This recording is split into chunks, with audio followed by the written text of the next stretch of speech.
Hey guys, welcome to my YouTube channel. అందరూ ఎలా ఉన్నారండి? బాగున్నారా? నేను మాత్రం సూపర్గా ఉన్నాను. ఈరోజు నా డే బ్లాగ్ని మీతో షేర్ చేసుకోబోతున్నాను. ఈరోజు నేను మా ఇంటి నుంచి వెళ్ళి అత్తమ్మ వాళ్ళ ఇంటికి వెళ్తున్నాను అనమాట. సో మార్నింగ్ దోశ చేసాము. దోశ రెగ్యులర్గా చేస్తున్నాం కాబట్టి ఆ వీడియో పెట్టలేదండి. ఆ తర్వాత దోశ కంప్లీట్ అయ్యాక లంచ్ సెక్షన్కి వచ్చాము.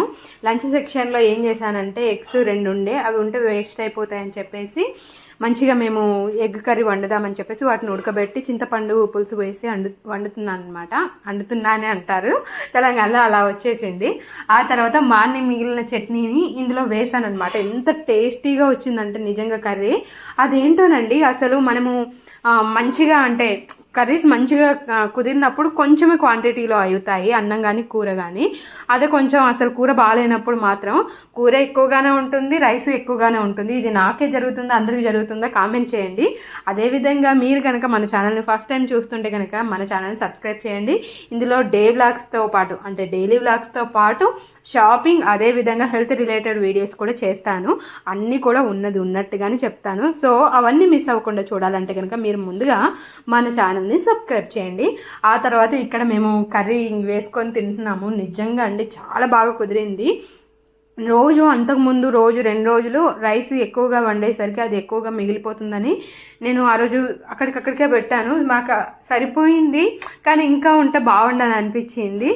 ఎందుకంటే ఇంకా మళ్ళీ ఎందుకు ఎక్కువ పెట్టలేదంటే మేము ఇంకా వచ్చేస్తున్నాము, అన్నం ఉంటే వేస్ట్ అయిపోతుంది కదా అని చెప్పేసి ఆ రోజుకే అప్పటికే ఒకటే పూట మందం వండాము. తర్వాత ఇంకా టీ పెట్టేసుకున్నాము. టీ పెట్టుకొని టీని ఎంజాయ్ చేసాము. తర్వాత మనం ఉండే కాడ ఉండే పురుగులం కాదు కదా. సో రవ్వ లడ్డూలు చేద్దామని ఏదో ట్రై చేశానండి. నిజానికి బాగానే వచ్చాయి. రవ్వ లడ్డూలు కూడా చాలా టేస్టీగానే ఉన్నాయి. కానీ నేను ఏదో ఒక మిస్టేక్ అయితే చేసినట్టు అనిపించింది. ఇక్కడ నెయ్యి వేశాను. ఆ తర్వాత వాటిని డ్రై ఫ్రూట్స్ వేసేసి వేయించుకున్నాను అనమాట. ఈ మధ్యకాలంలో అదేంటో నాకు ఏదైనా ఫుడ్ నేను ఎప్పుడైనా సరే, ఈ మధ్యకాలంలో నేను కాదండి, ఎప్పుడైనా సరే ఏదైనా మన ఇంట్లో ఎక్కువగా తీసుకొచ్చి పెట్టాను అనుకోండి, గోధుమ పిండి కానీ లేకపోతే గోధుమ రవ్వ కానీ ఏదైనా ఉంటే కనుక నేను యూట్యూబ్లో సెర్చ్ చేస్తానన్నమాట. వాటితో మనం ఏం చేయొచ్చు, వాటిని వేస్ట్ అవ్వకుండా ఏం చేయొచ్చు అని చెప్పి చూస్తే నాకు రవ్వ లడ్డు కనిపించింది. రవ్వ నేను పెళ్లి కోసం అని చాలా తీసుకొచ్చాను, అప్పుడు యూజ్ అవ్వలేదు. సరే రవ్వ లడ్డు చేద్దామని చేశాను. తర్వాత డ్రై ఫ్రూట్స్ వేసుకొని తర్వాత మళ్ళీ అందులోనే కొంచెం నూనె వేసేసి రవ్వను మళ్ళీ ఫ్రై చేసుకుంటున్నాను అనమాట. నిజంగా ఇలాంటివి చేయడం నాకు బాగా అనిపిస్తుంది, కానీ అవి సక్సెస్ అయితే బాగుంటుందండి. పోయి మళ్ళీ మా ఆయన ముందు చేశాను, అవి ఇజ్జత్ తీయడానికే అస్సలు బాగా రావు అనమాట. కొంచెం రవ్వని ఇలా ఫ్రై చేసుకుంటున్నాను, గోల్డెన్ బ్రౌన్ కలర్ వచ్చేంతవరకు ఫ్రై చేసుకుంటున్నాను. అండ్ నాకు ఇక్కడ రవ్వ ఎక్కువగానే ఉంది, బెల్లం ఎక్కువగానే ఉంది కాబట్టి నేను షుగర్ వేయకుండా రవ్వ లడ్డూలు చేస్తున్నాను. మళ్ళీ నా దగ్గర చక్కెర కూడా లేదు. అండ్ కొబ్బరి పొడి వేయాలంట, కొబ్బరి పొడి కూడా లేదు. సరే ఉన్న వాటితోనే చేద్దామని నేను ఏదో ట్రై చేశాను, కానీ అవి బిస్కెట్ అయ్యిందనమాట. ఇక్కడ మనము తాటి బెల్లము అలానే నార్మల్ బెల్లం ఉంటుంది కదండి, అవి రెండింటిని నేను ఇక్కడ పానకంలాగా పట్టుకొని చేస్తున్నాను. ఇక్కడ మంచిగా ఫ్రై చేసుకున్న తర్వాత అందులో వాటర్ వేస్తున్నానండి ఉడకాలని చెప్పేసి. అది నేను మిస్టేక్ చేసినట్టు అనిపిస్తుంది. నేను ఏం చేశానో నాకు తెలియదు, కానీ అది ఉడకలేదు. అది గట్టిగా అయిపోయింది, గడ్డల్లాగా అయిపోయింది అనమాట. అది మనం రవ్వ లడ్డు తింటే కొంచెం ఆ రవ్వరాగా వస్తుంది కదా, అలా రాలేదు. ఇది సిరా టైప్ అయిపోయింది. బట్ ఆ రోజు అయితే బాగానే తిన్నాము, ఇద్దరం మంచిగా తిన్నాము. తర్వాత ఇక కొన్ని పడేసాను అనమాట. నాకు అది వేస్ట్ చేయడం ఎందుకని చెప్పేసి ఇంకా దాంట్లో ఇంకా ఉన్న ఐటమ్స్ వేసి మరీ వేస్ట్ చేశానమాట. మనం ఇలాంటి చేయడంలో దిట్టగా ఉంటాం కదా, మరి ఏం చేస్తాము. ఇంకా ఇది కొంచెం వాటర్లో ఉడికిన తర్వాత ఇప్పుడు నేను బెల్లం ఉంటుంది కదండి, బెల్లం పానకంలాగా చేసేసి దాన్ని వేసేస్తున్నాను, జల్లెడతో వేసేస్తున్నాను. నేను మిస్టేక్ ఏం చేశానో నాకు మళ్ళీ చూసినా కూడా అర్థం కాదు. ఇప్పుడు మళ్ళీ చూసి బాధపడడం ఎందుకని ఇంక వదిలేసాను. కానీ చేసిన రోజైతే బాగానే ఉన్నాయండి, నేను బాగానే ఎంజాయ్ చేశాను. తర్వాత వీటిని డ్రై ఫ్రూట్స్ వేసేసి వాటిని మళ్ళీ ఉడికించుకున్నాను. మేబీ వాటర్ ఎక్కువ అవ్వడమా లేకపోతే ఏదో అయ్యింది, గడ్డల్లాగా అయిపోయింది అనమాట, సరిగ్గా ఉడకలేదు. తర్వాత కొంచెం ఇలాచి దంచేసి వాటిని కూడా వేసాను. అన్ని ఇంగ్రీడియంట్స్ కరెక్ట్గానే వేసాను, ఎక్కడ లోపం జరిగిందో తెలియదు. ఈ మధ్యకాలంలో మనం కొంచెం వెరైటీగా చేస్తున్నాము. లాస్ట్లో కొంచెం మళ్ళీ నెయ్యి కూడా వేసాను అనమాట. చూడండి, అంటే రవ్వ క్వాంటిటీ ఎక్కువ అయిపోయిందండి, దాన్ని సరిగ్గా చేయడం కూడా నాకు కుదరలేదన్నమాట. ఏమో మరి కొంచెం క్రియేటివిటీ వాడదామని ట్రై చేస్తున్నాం, కానీ అప్పుడప్పుడు ఫెయిల్ అవుతుంటాయి కదా. నేర్చుకోవాలంటే ఇలాంటి ఎన్నో ఫెయిల్ అయితేనే కానీ కరెక్ట్గా రావు. కాకపోతే ఇంతకుముందు 2-3 సార్లు చేసినప్పుడు బాగానే వచ్చాయండి. అదేంటో మా ఆయన ఉన్నప్పుడే మరి కొన్ని మిస్టేక్స్ అవుతున్నాయి. పాపం తను కూడా ఏమనట్లేదు, బాగానే తింటున్నారు. మొత్తానికైతే రవ్వ లడ్డు షేప్ లాగానైతే వచ్చింది, చేశాను, బాగానే ఉన్నాయి. కానీ చెప్పాను కదా, అది ఉడకడం వల్ల నాకు టేస్టీగా అనిపించలేదు. అంటే బయట కొనే మార్కెట్లో కొనే రవ్వ లడ్డులాగా అనిపించలేదు. ఇలా అన్నీ చేసి పెడుతున్నాను. మీరు ఎంతమంది ఇలా ట్రై చేస్తారో అవన్నీ కామెంట్ చేయండి. అదేవిధంగా ఈ మధ్యకాలంలో నేను డైలీ వ్లాగ్స్ పెట్టడం మొదలుపెట్టానండి. అన్నీ మీతో షేర్ చేసుకోవాలని అనుకుంటున్నాను. నాకు వీలు కాకపోయినా కూడా ఎంతో కష్టపడి చేస్తున్నాను. బికాజ్ ఇంకో 2-3 మంత్స్లో మన ఛానల్ స్టార్ట్ అయ్యి 1 year అయిపోతుంది. ఈలోపు మానిటైజేషన్ అయితే నాకు చాలా బెటర్ ఉంటుందని నేను ఇంత కష్టపడుతున్నాను. దానికోసం కనుక మీరు నాకు కొంచెం హెల్ప్ చేయండి. మీరు ఛానల్ చూసి వీడియోస్ కనుక నచ్చితే ఖచ్చితంగా ఒక లైక్ చేస్తే మీరు చేసిన లైక్ వల్ల వేరే వాళ్ళకి రికమెండేషన్లోకి వెళ్తుంది. ఏదైనా మిస్టేక్ ఉన్నా కూడా అది కామెంట్లో తెలియజేయండి, నేను మార్చుకునే ప్రయత్నం చేస్తాను. మొత్తానికి రవ్వ లడ్డూలు అయితే ఇలా అయిపోయాయండి. ఇది ఏం లడ్డూలు నాకు తెలియదు, కానీ ఒక లడ్డు అని పేరు అయితే పెట్టుకున్నాను.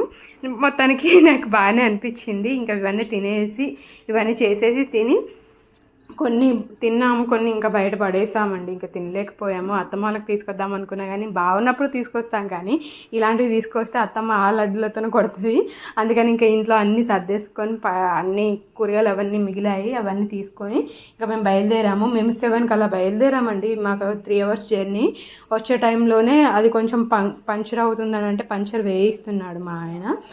ఏమో అంటే మేము బయలుదేరే టైము లేట్ అయిపోయింది. ఆఫీస్ వర్క్ చేసుకొని ఇంట్లో పనులన్నీ చేసుకొని అన్నీ క్లీన్ చేసుకొని బయలుదేరేసరికి ఈ టైం అయింది. ఎగ్జాక్ట్లీ మేము 7 ఆ టైంకి బయలుదేరామండి. 10 అలా అవుతుంది.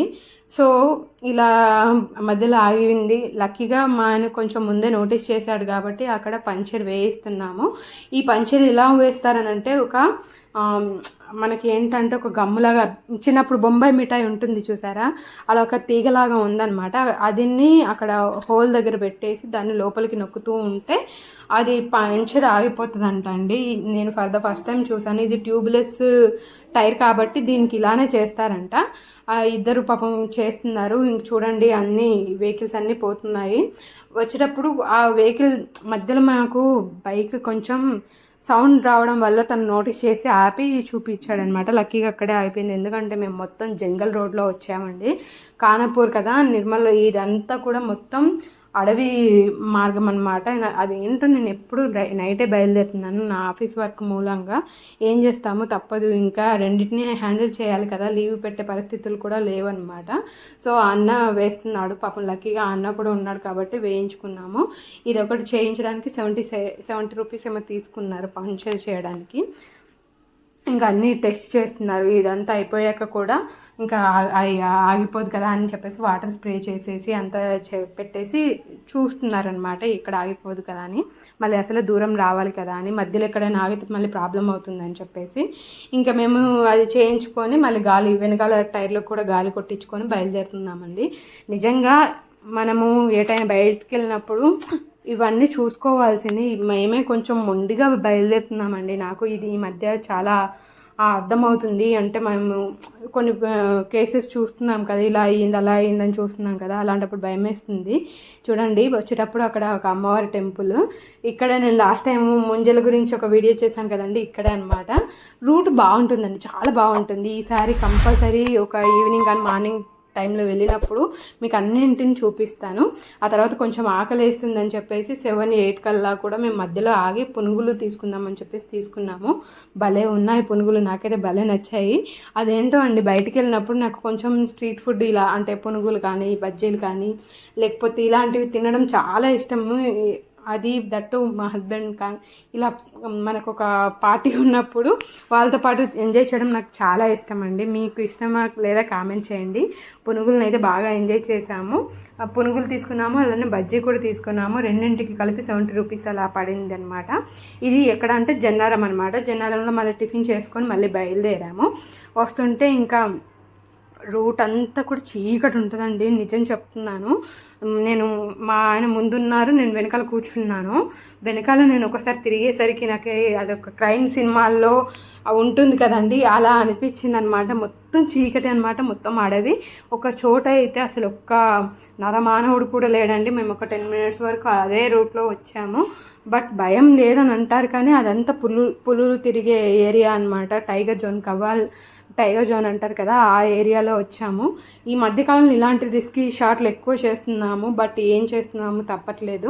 మా జర్నీ అలా కంటిన్యూ అవుతూనే ఉంది. లక్కీగా పాపం తనే మొత్తం డ్రైవింగ్ చేశారు. నేను చేస్తా అన్న కూడా వద్దులే నేను చేస్తా అన్నారు. ఇంకా మేము వెళ్తూనే ఉన్నామన్నమాట. మధ్యలో మా ఊరు వచ్చేసరికి అమ్మయ్య అని అనిపించింది. ఊపిరి పీల్చుకో మహేష్పతి అన్నట్టు అనిపించింది అనమాట. మా ఊరు ఇదంతా మా ఊరు అనమాట, నిర్మల్ ఖానాపూర్ అనమాట. ఇదంతా ఖానాపూర్లోకి ఎంట్రీ అవ్వగానే మళ్ళీ వీడియో స్టార్ట్ చేశాను. మధ్యలో కొంచెం తీశాను. ఇది చూడండి, ఇది సుభాష్ నగర్. సో ఇది ఊరి ఎంట్రన్స్ ఉంటుంది. ఇది నేను ఎప్పుడైనా వీలైనప్పుడు ఖచ్చితంగా సాయంత్రం కానీ మార్నింగ్ కానీ మీకు షూట్ చేసి చూపిస్తానండి. వచ్చే రూట్ బాగుంటుంది, ఊరు ఇదంతా కూడా బాగానే ఉంటుంది. తనే మొత్తం తీసుకొని వచ్చారనమాట. అత్తమ్మ వాళ్ళు పాపం మా కోసం ఈగర్లీ వెయిట్ చేస్తున్నారు. అత్తమ్మ వాళ్ళతో పాటు మా ఇంటి ఓనర్ వాళ్ళు కూడా వెయిట్ చేస్తున్నారు. సో ఇంటికి వచ్చేసి మా అత్తమ్మ ఇది వేడివేడిగా అట్లుంటాయి కదా, అవి చేసి పెట్టారు. వాటిని బాగా ఎంజాయ్ చేసి తిన్నాము. నిజంగా ఇది ఇలాంటివన్నీ ఫస్ట్ టైం అండి. ఇంతకుముందు నేను ఎప్పుడు చూడలేదు. ఫర్ ద ఫస్ట్ టైం నాకు ఈ మామిడి పండ్ల పానకం కానీ అట్లు కానీ ఇవన్నీ నేను ఫర్ ద ఫస్ట్ టైం చూస్తున్నాను. మీరు ఎప్పుడైనా వీటిని టేస్ట్ చేశారా అయితే కామెంట్ చేయండి. అత్తమ్మ పాపం మా కోసం ఒక 7 అట్లు చేసి పెట్టారు, అలానే పానకం చేసి పెట్టారు. ఆవిడ చాలా ఫుడ్ విషయంలో చాలా కేరింగ్గా ఉంటారండి. ఆ తర్వాత నెక్స్ట్ డే మార్నింగ్ ఇంకా జొన్న రొట్టె చేశారు. జొన్న రొట్టె చేసి టమాటా కర్రీ చేశారు. అవి కూడా తినేసి మళ్ళీ మేము ఊరు వెళ్తున్నాం అనమాట. అక్కడ పట్నాలు అని ఒక పూజ ఉంటుంది, అది దానికి అటెండ్ అవ్వడానికి కోసమే నేను ఊరికి వచ్చాను. ఆ పట్నాల కోసం వెళ్తున్నాము. తర్వాత మళ్ళీ కొంచెం అట్లు కూడా తినేసి జొన్న రొట్టె తినేసి అక్కడికి బయలుదేరుతున్నాము. బయలుదేరే ముందు ఇల్లు మొత్తం క్లీన్ చేస్తున్నాము. ఇంట్లో సామాన్లు అన్నీ క్లీన్ చేసిన వాటి మీద ఏమి పడకుండా చూసుకొని అన్నిటినీ కూడా నీట్గా సర్ది పెట్టుకొని వెళ్తున్నాము. అక్కడ ఎలా పూజ జరిగింది, అక్కడికి వెళ్ళేటప్పుడు ఏం జరిగింది అన్నీ కూడా మీతో మళ్ళీ రేపు వీడియోలో మీతో షేర్ చేసుకుంటానండి. ఎందుకంటే ఇప్పుడే నేను ఫర్ ద ఫస్ట్ టైం ఇలాంటివన్నీ